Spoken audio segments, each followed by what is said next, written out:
கர்த்தருடைய நாமத்துக்கு மகிமையுண்டாவதாக. இன்றைய வார்த்தை மீகா 6:8.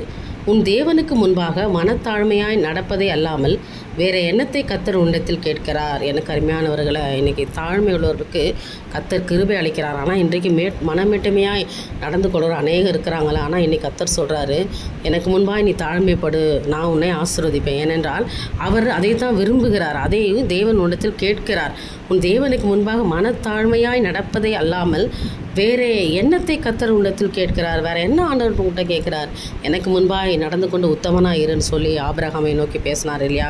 இன்றைக்கு கர்த்தர் உங்களையும் பார்த்து கேட்குறார், மனுஷனே நன்மை இன்னதென்று அவர் உனக்கு அறிவித்திருக்கிறார். அதனால் நீ இரக்கத்தை செய், மனுஷர்கள் மத்தியில் ஒரு சமாதானத்தோடு நடந்து கொள், எல்லார் மேலும் அன்புள்ளவர்களாக இருங்க, தேவனுக்கு முன்பாய் மனத்தாழ்மையாக நடந்து கொள்ளுங்க. கர்த்தர் இன்றைய தினம் மிகப்பெரிய ஒரு ஆசீர்வாதத்தை கொடுப்பார்.